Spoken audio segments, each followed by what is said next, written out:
Bonjour mesdames et messieurs, bienvenue sur notre chaîne. Alors pour cette vidéo, on va s'intéresser à une séquence de LCI. Je sais bien que vous détestez, mais bon, elle est intéressante parce qu'elle sera mise en perspective avec une séquence de Jacques Beau et une séquence d'Emmanuel Todd. Donc ne vous attendez pas à ce qu'on soit dans la pertinence avec LCI, mais il faut que vous notiez comment ces gens-là perçoivent ce conflit et à quel point ils essayent de raconter des bobards, à quel point ils ont une analyse qui n'est même pas une analyse, et comparer ce qu'ils disent à ce que des gens qui suivent ce conflit avec intérêt et qui cherchent, si ce n'est la vérité, au moins à avoir des analyses concrètes, objectives qui peuvent vous apporter de la valeur. Donc, sans plus tarder, commentez, likez, partagez comme toujours, et nous passons à la vidéo. Ce qui est intéressant, évidemment, c'est le ciblage toujours plus sur la dimension économique. Clairement, la Russie ne s'effondrera pas militairement par l'accumulation de ces frappes, même si elles ont une importance, même si ça réduit les munitions disponibles, même si ça impose aux avions de chasse russes de partir de plus loin, donc ça diminue le nombre de bombes planantes qui arrivent, mais là, ils tapent sur l'économie. Les Ukrainiens sont convaincus que c'est par l'économie que la Russie s'effondrera et pas par son armée, et donc ils continuent à attaquer son dispositif d'exportation de gaz, de pétrole, parce que c'est là qu'il y a vraiment des effets qui sont aujourd'hui. Et après, cette capacité à taper dans la profondeur, je vous rappelle quand même des frappes à 2400 km de la ligne de front. Voilà. On va commencer par arrêter ici. Notez, il a dit cette capacité à taper dans la profondeur. Mais ici, là, vous avez la carte. Notez ou recherchez de quelle profondeur est en train de parler ce type. Juste pour vous montrer à quel point le ridicule ne tue pas. Regardez la zone qui a été touchée. Cette zone est dans la profondeur de la Russie ou à la frontière de la Russie avec la Finlande, un membre de l'OTAN. Juste notez ceci. Nous reviendrons dessus après. Juste pour vous montrer l'objectivité de Titelman. Certes, c'est loin de Kiev, mais est-ce à l'intérieur de la Russie? Parce que l'arrière de la Russie, c'est ici, derrière. Ça, c'est la frontière de la Russie. Et comme par hasard, c'est une frontière partagée avec l'OTAN. L'OTAN qui essaye de quoi? De déstabiliser la Russie en tout point. Peut-on accepter l'idée qu'il est plus probable que ce drone n'ait pas traversé tout ce champ, mais soit passé directement de la Finlande à la Russie, ou est-ce possible que ce drone ait traversé la Biélorussie, la Russie pour aller jusqu'à là? Les incohérences ne sont pas finies. Vous verrez l'autre incohérence tout à l'heure dans la vidéo.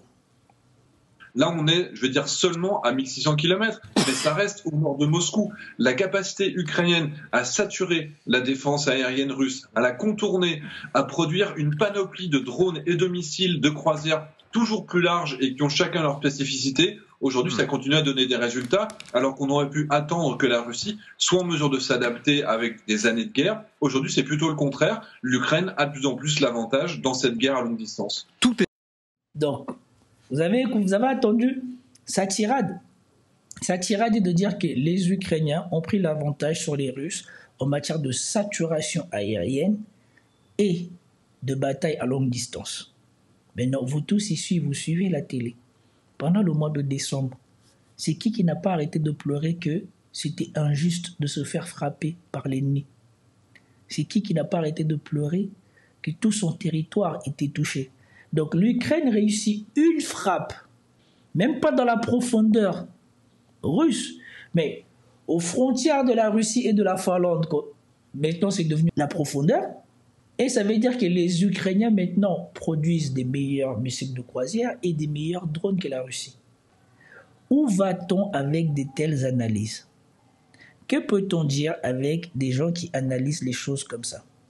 Et moi, ce qui me tue, c'est comment est-ce que ce mec a pu avoir une telle audience, a pu être favorisé sur YouTube.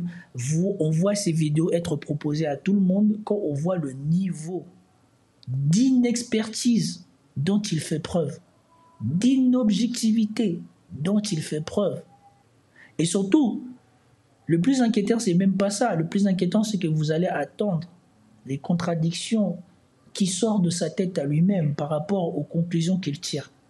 C'est symbolique. Hein. On est d'abord, c'est le plus grand port, etc. On est Leningrad, c'est chez Poutine. Il faut imaginer pour lui, quand on est l'homme fort d'un pays, il tient la Russie de main de fer depuis 25 ans. Et on vient le défier là, sous ses fenêtres à peu près. Le port de Oust-Louga, effectivement, non loin de Saint-Pétersbourg, dont la région a gardé le nom de Leningrad. Effectivement, mais c'est pas la première fois que les Ukrainiens frappent sur ce port. Ah oui non, c'est la deuxième. Et voilà, je vous l'avais dit. La dernière fois, ils avaient frappé après peu au même endroit et les Russes avaient soupçonné les Finlandais d'être complices de cela. Et depuis là, ça s'était plus reproduit. Là, ça vient de se reproduire. Si les Ukrainiens, ils avaient vraiment cette capacité, pourquoi il s'est écoulé des mois pour qu'ils puissent répéter une opération qu'ils ont la facilité de refaire? Et autre chose à noter, c'est l'obsession de Darius Rojban de voir dans tout ce qui se passe en Russie l'humiliation de Vladimir Poutine. Il faudrait que Vladimir Poutine se démultiplie, qu'il y ait des millions de Vladimir Poutine pour que s'il se passe un truc, il soit là et qu'il puisse l'empêcher. Regardez où se passe la chose. Regardez la zone de conflit. Juste regardez, parce que tout à l'heure, ils vont montrer la contradiction qu'il y a d'aller chercher à atteindre une raffinerie aussi loin quand vous avez des raffineries aussi près. Ce qui va probablement vous orienter plus vers ce que je dis, que les Ukrainiens n'ont jamais pu faire cela dans la profondeur. C'est probablement qu'ils ont fait ça avec la complicité de l'OTAN.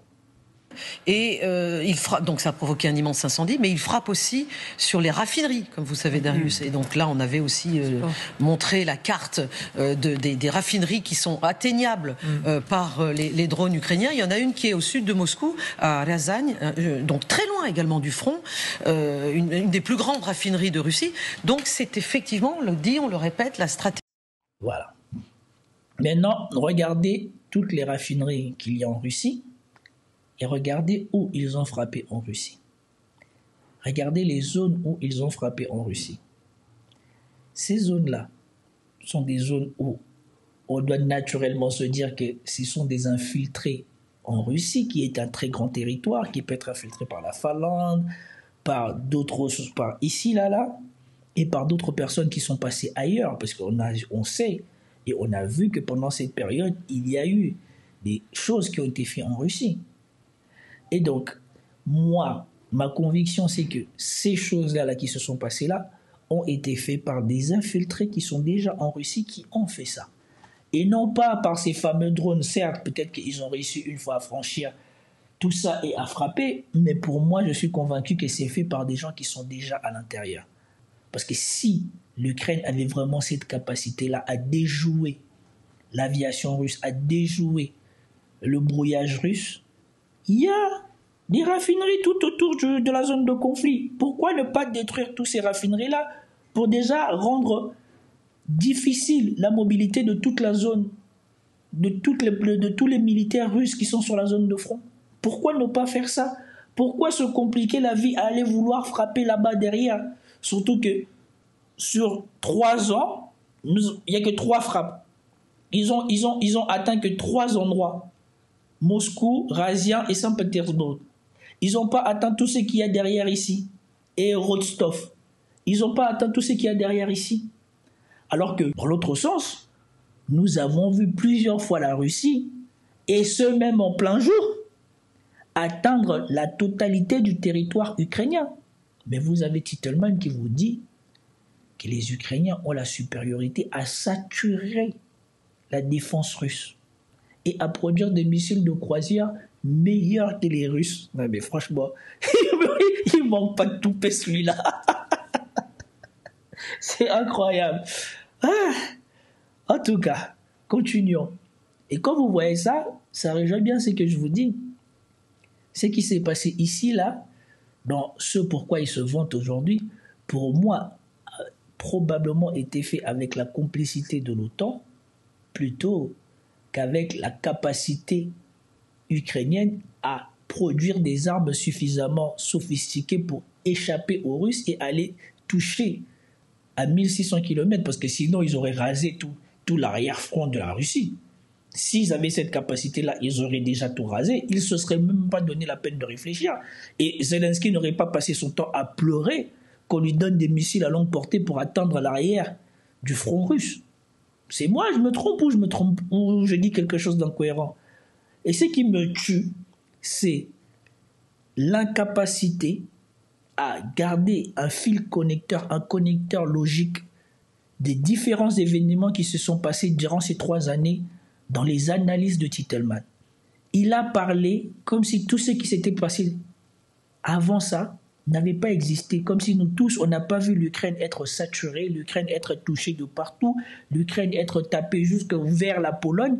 On aurait dit on n'a pas vu tout ça. Et lui, il nous parle de la capacité de l'Ukraine à déjouer, à toucher l'arrière-front russe, alors que c'est une fois tous les 4 mois, tous les 5 mois qu'ils arrivent à faire ça. C'est qui vous dit la logistique à mettre en place pour réussir ça. Stratégie ukrainienne qui est de sans cesse frapper autrement que sur le front. Alors regardez, une des images les plus extraordinaires de la journée, c'est la façon qu'ont les Russes sont réduits pour éviter les drones et le danger des drones à avoir recours y compris à des moyens qui peuvent paraître un peu artisanaux, voire un peu primitifs. Ils utilisent par exemple des quads et l'image qui suit est extrêmement parlante. Voilà. Regardez bien, il faut bien écarquiller les yeux pour voir ce qui s'y passe, c'est-à-dire que c'est l'armée russe, c'est la puissante armée russe quand même, c'est une des plus grandes armées du monde, qui en est réduite à se mouvoir à l'aide de quads. Pourquoi exactement, Xavier Titelman? Est-ce que c'est vrai que c'est pour simplement éviter les drones ou tenter de les éviter? Déjà, moi, ce qui me choque, c'est qu'en manœuvrabilité militaire, en stratégie militaire, alors que nous avons Gouya qui est sur le plateau, on pose la question à Xavier Titelman. Et souvenez-vous de ce que Pascal Boniface avait dit. Pascal Boniface avait dit sur ces plateaux-là, là, quand ton analyse ne va pas dans le sens de ce qu'ils veulent, on ne t'invite plus. Et nous savons que Titelman est toujours invité, sans doute pour dire les conneries qu'il va dire maintenant. Éviter. Alors, il y a 2 raisons. La première, c'est que la Russie dispose de moins en moins d'armes, de blindés. Ça, c'est le premier élément. Même s'ils voulaient continuer au rythme des pertes qu'ils ont eues par les années précédentes, ils ne pourraient pas le faire. 1400 chars prouvés détruits en 2024 pour la Russie. Simplement, ils en ont plus. Mais... Notez bien ce qu'il dit. Pour lui, le fait que les Russes ont perdu des équipements, alors que nous savons que à Koursk, l'Ukraine a perdu un nombre d'équipements juste pas possible, et parmi ses meilleurs équipements, mais notez bien ce qu'il va dire par la suite.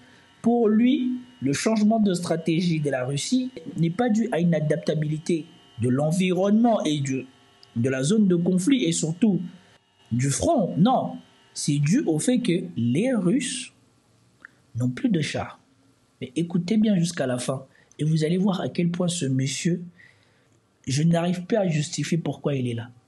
Mais surtout, les chars, effectivement, ils sont relativement lents et ils sont fragiles face aux drones parce que les Russes n'ont pas massivement investi dans la guerre électronique alors que les Ukrainiens sont mieux équipés dans ce domaine-là. C'est pour ça que les Russes contournent le brouillage des Ukrainiens en utilisant des drones philo-guidés avec de la fibre. Est-ce que vous écoutez les choses qu'il dit, ce monsieur? Donc, le pays qui arrive à atteindre la totalité du territoire de l'autre est moins bien équipé que celui qui n'arrive pas à atteindre juste le front, n'arrive pas à atteindre le front. Et surtout, écoutez bien ce qu'il dit à quand Gouya va parler, pour voir la réalité de la stupidité de ce monsieur, en tout cas de la stupidité de ce qu'il dit. Optique, mais les Russes, eux, comme ils n'en ont pas, ils remplacent leurs chars et leurs véhicules blindés par des équipements qui peuvent plus facilement éparpiller et surtout qui sont beaucoup plus rapides. Mais attendez, Xavier, tout à l'heure sur notre antenne, il y avait le général Dutart qui disait c'est aussi simple et primitif le fait que ils zigzaguent assez vite et donc ils évitent le drone. Est-ce que c'est effectivement aussi naïf que ça? Effectivement. La vitesse de déplacement des quads permet quand même d'éviter une partie des drones, mais c'est surtout la vitesse de traverser des champs. C'est pas vraiment pour les éviter, parce que là, si vous parlez avec des pilotes de drones, ils peuvent taper sur des véhicules qui vont à 80 km/h et qui essaient de faire des zigzags. C'est pas vraiment la vitesse, c'est le fait de traverser un champ ouvert de 400 mètres en quelques dizaines de secondes plutôt qu'en plusieurs minutes. En gros, si vous envoyez 40 blindés, comme les Russes viennent de le faire dans la région de Koursk, quand vous avez un terrain qui est boueux, qui prend plusieurs minutes, les Ukrainiens ont le temps d'envoyer 4, 5, 6 drones kamikazes FPV par pilote sur le temps de la traversée. Quand vous avez comme ici des quads, là, à ce moment-là, peut-être que chaque pilote de drone kamikaze FPV ne pourra en lancer que 1 ou 2 pendant le temps de cette traversée. Et donc oui, le taux de survie est de 0 quand ils se font toucher. Par contre, sur les dizaines de quads qui vont tenter cette traversée, vous en avez peut-être 5 ou 6 qui vont réussir à aller jusqu'à la tranchée ukrainienne et éventuellement qui vont être capables de submerger les hommes qui s'y trouvent. Vous l'avez attendu? Les Russes se sont mis au quad parce qu'ils n'ont plus de blindés et de chars, mais ces mêmes quads permettent de gagner en célérité, de traverser les terrains beaucoup plus vite, de rendre les attaques de dronistes ukrainiens beaucoup moins efficaces parce qu'ils ne peuvent pas utiliser autant de drones qu'ils utiliseraient si jamais il y a des blindés et des chars. Et surtout, cette tactique permet de submerger les défenses ukrainiennes et d'arriver beaucoup plus vite sur les tranchées ukrainiennes et de les prendre. Est-ce que c'est moi ou ce monsieur, il est bête? Si vous aviez une armée, la zone de front, où il n'y a plus de brouillage, parce que vous avez tous besoin d'atteindre les effectifs qui sont là, l'ennemi, qu'est-ce que vous metteriez en premier? Du matériel, que vaut mieux qu'elle bouge dans une zone où elle est couverte par du brouillage électronique, comme les Ukrainiens ont fait quand ils ont attaqué à Koursk, leurs blindés bougeaient avec le brouillage électronique. Et c'est pour ça que les Russes, ils avaient du mal à stopper les Ukrainiens, puisque les Ukrainiens utilisaient et le brouillage électronique et les drones au fur et à mesure qu'ils bougeaient. Ils bougeaient avec. Et quand les Russes ont compris comment s'y prendre avec eux, vous les avez vus, depuis, les Ukrainiens ne bougent plus. Et c'est à peu près la même tactique qu'on a donnée aux gens qui ont pris la Syrie. Les gens qui ont pris la Syrie ont utilisé la même tactique. Ils avancent avec le brouillage électronique et les drones. Donc, est-ce moi ou c'est une formidable capacité de l'armée russe à l'environnement dans lequel ils évoluent actuellement, ou c'est juste M. Titelman qui est bête et qui choisit de donner des avis complètement stupides? Parce que lui-même, il vient d'expliquer les bienfaits, les avantages que les Russes gagnent à se mouvoir avec des quads. Mais plutôt que de dire que l'avantage est tel qu'ils peuvent se mouvoir beaucoup plus vite et conquérir des territoires beaucoup plus vite et surtout submerger les tranchées ukrainiennes, il dit non, cet avantage-là, c'est pas assez, c'est pas assez pour changer de stratégie. C'est juste qu'ils n'ont plus de chars et de blindés. Une question non, mais pour vous. Xavier Titelman, mais c'est la même chose avec les trottinettes, puisqu'on a vu aussi des images de Russes, mais avec des trottinettes, donc ils sont non seulement sur des quads, mais aussi sur des trottinettes. Donc c'est le même processus? À mon sens, la trottinette, je ne pense pas qu'ils aillent faire des assauts avec des trottinettes. Vélo électrique, on en a vu sur des petites motos électriques qui coûtent vraiment pas cher, y compris des jeunes. On les a vu les vidéos du côté russe qui disaient mais moi je sais pas faire de moto, c'est pas grave, t'inquiète pas, de toute façon tu vas tout droit, les Ukrainiens sont en face. Là, je pense que étant donné le terrain et la mauvaise qualité du terrain, ils peuvent pas utiliser ça dans des champs boueux. Mais par contre, sur les arrières, pour aller vers la première ligne, c'est-à-dire la ligne 0, pas faire des assauts, mais aller sur leur propre tranchée, puis retourner à l'arrière, faire des rotations. Peut-être qu'ils les font effectivement en trottinette, mais je pense pas qu'ils l'utilisent pour les assauts, simplement par la mauvaise qualité du terrain. Mais je dois faire un... Sur le mois de décembre, les Ukrainiens, les Russes, 45% du matériel russe qui a été détruit au mois de décembre, 2400 véhicules prouvés détruits, 45% sont du matériel civil qui n'a rien à faire en première ligne, dont ces équipements. Donc, 2400 matériels russes perdus en décembre, 45% serait du matériel civil. Donc, c'est du matériel qui n'est pas utilisé pour aller au front. Donc, je ne comprends même pas l'importance de cette information. C'est de l'information donnée pour donner ou c'est de l'information utile? Si s'ils nous donnent cette information, c'est du matériel civil, ça veut dire que les Russes ont changé leur façon de faire la guerre. Mais c'est aussi les Russes qui obtiennent les meilleurs résultats. Donc, est-ce une mauvaise décision?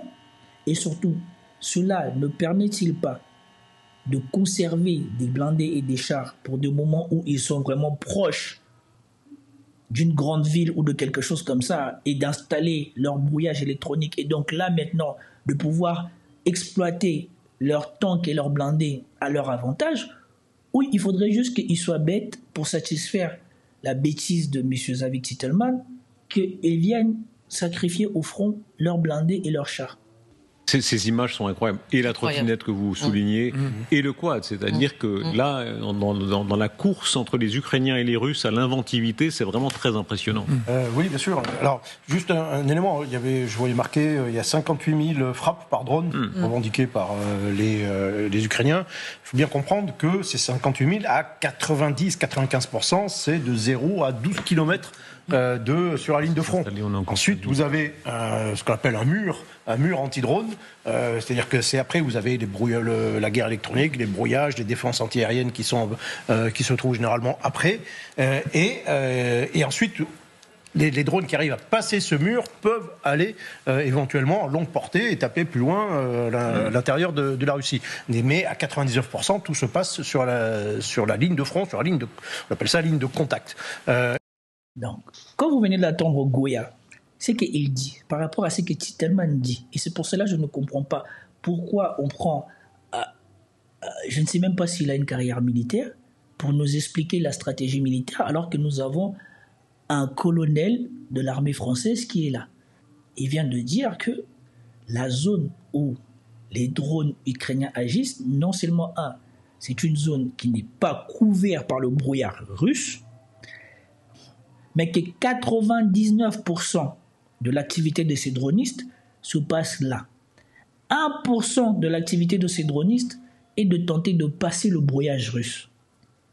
Maintenant, nous voyons que les Russes, eux, ils arrivent régulièrement à envoyer des colonies, des essaims de drones massifs sur la Russie, sur l'Ukraine. Donc, de qui de deux a le meilleur brouillage? Parce que nous n'avons pas vu les Ukrainiens faire la même chose à la Russie. Et nous savons que si on n'entend plus parler des... Comment ça s'appelle déjà? Le fameux missile américain là, qui était téléguidé par satellite, par truc électronique, que les Américains, les Ukrainiens, on n'utilise quasiment plus. Ils pensaient qu'ils allaient gagner la guerre grâce à ça. Ce n'est pas les attaques MS, c'est les autres là, qui sont tirés par les mêmes choses que les attaques MS. On les attend plus, pourquoi? Parce que le brouillage électronique russe a rendu quasi inefficace à plus de 90% les tirs de ces batteries-là. Mais bon, on ne va rien dire. Et ici, on vient de vous expliquer que l'essentiel de l'activité consiste à attaquer dans la ligne de contact qui fait 12 km. Donc, dans ces 12 km, vous préférez perdre des blindés et des chars ou vous préférez être mobile et submerger l'ennemi. Voilà pourquoi nous voyons l'armée russe régulièrement avancer et nous voyons l'armée ukrainienne régulièrement se plaindre. Et maintenant, si les Ukrainiens, eux, ils ont leurs blindés et qu'eux, ils ont la supériorité, pourquoi n'utilisent-ils pas leurs blindés pour faire barrage aux Russes? Et on va s'arrêter là par rapport à cette vidéo. Je voulais juste vous montrer la bêtise qui est montrée tout le temps aux Français et surtout l'arrogance et la stupidité de ces gens à qui on donne la parole pour parler aux Français ou pour décrire aux Français ce qui se passe au front. Et maintenant, je veux vous le mettre là où cette vidéo prend de la valeur, c'est ici. Je veux vous le mettre en parallèle avec ce que dit Jacques Beau et ce que va dire Emmanuel Todd. Écoutez bien. Si je vous montre les chiffres, d'ailleurs les chiffres ukrainiens, il n'y a pas c'est même pas les chiffres russes, donc on n'est même pas dans la propagande ici. Je veux juste vous montrer ça, voilà, comme ça.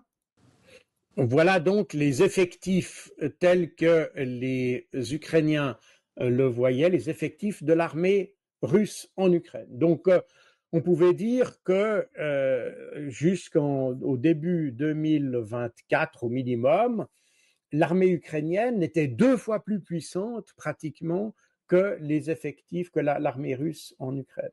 Et pourtant, c'est l'armée russe qui avance et l'armée ukrainienne aujourd'hui n'a plus de personnel. Ce qui d'ailleurs tend à remettre en question les chiffres que nos médias donnent sur les pertes russes, qui manifestement sont des chiffres totalement politiques et des chiffres de propagande qui ne retracent pas la réalité. Et si effectivement les Russes avaient autant de pertes et si les Ukrainiens parvenaient à maintenir autant de troupes sur le terrain, ils n'auraient pas besoin de recourir à des expédients pour recruter leurs militaires sur le terrain. Voilà. Vous venez d'écouter Jacques Beau sur la réalité des effectifs ukrainiens. Selon les chiffres ukrainiens, jusqu'à 2024, les effectifs ukrainiens étaient supérieurs aux effectifs russes. Et malgré ça, ce sont les Russes qui avancent.